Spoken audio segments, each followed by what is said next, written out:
Good morning, sisters and brothers. It is an absolutely beautiful day outside, and I thought nothing could be better than to get a live stream recorded outdoors. In today's message, I want to share a story with you. If you have been following what we do here, you'll know that in the last several weeks, we have finally been able to come back into our church and gather again differently, socially distanced, masked, the whole 9 yards, but we have started to regather as a community in person, in addition to online, and it has been amazing. The smiles on people's faces, the just look of joy at being able to do everything together has been wonderful.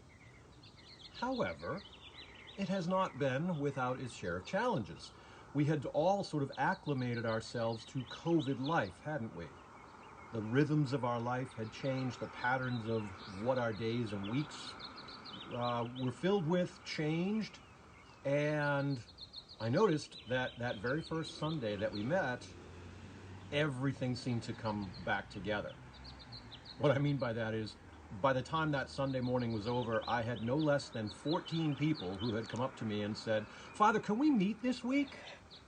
Welcome back to clergy life in the gathered world. But in addition to that, the online stuff hasn't changed either, and so things have gotten busier. Now, I'm not asking you to pity me, I'm just kind of giving you this prologue for the story that I'm going to tell you. I spent my day yesterday working on a little thing we like to call Holy Week, which is upcoming, and with that are 11 different services that all needed to be reimagined and innovated in our year of innovation. And I spent a lot of time working on those, and it was a very busy day, extremely busy. And I found myself having to make a phone call to talk to a person, and I had but 2 questions. And in my crazy busyness, all I wanted was the answer to those 2 questions, and off I wanted to go, because I had a lot of work to do. Maybe y'all can relate to this. And I found myself in a conversation with somebody that I had imagined was going to take 2 minutes, and 2 minutes became 5, and became 10, and became 15, and I was getting a little impatient. Didn't this person understand how much I had to do? Didn't they know how busy I was? And yet, I found myself realizing that the most important thing for me at that moment was not working on scheduling, was not working on video broadcast capabilities, was not working on vestry agendas or baptism preparation or orders of service for Palm Sunday. No, the highest and best use of my time at that moment was to listen to this person, to be with them, to be their friend, to be their pastor, to simply give them the opportunity to feel loved and heard and valued.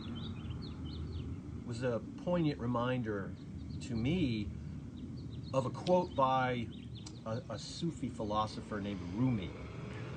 If you have some spare time today, look up quotes by Rumi, R-U-M-I. Amazing poetic wisdom there. But the quote that came to my mind was this, and I'm going to paraphrase because I'm outside and not reading from text. Rumi said, "Be the reason that someone feels welcomed, respected, listened to, and loved."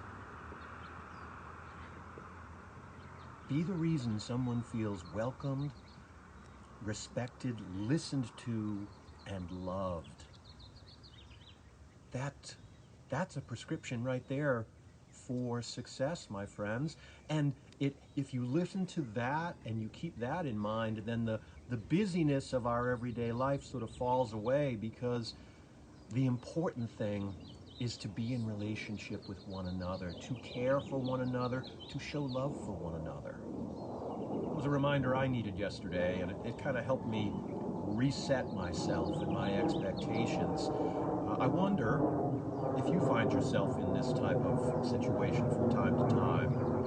Do you get so focused on your tasks at hand, on your to-do list, on the things that you want to do, that other people become a distraction, another item on your to-do list, something to be checkboxed off.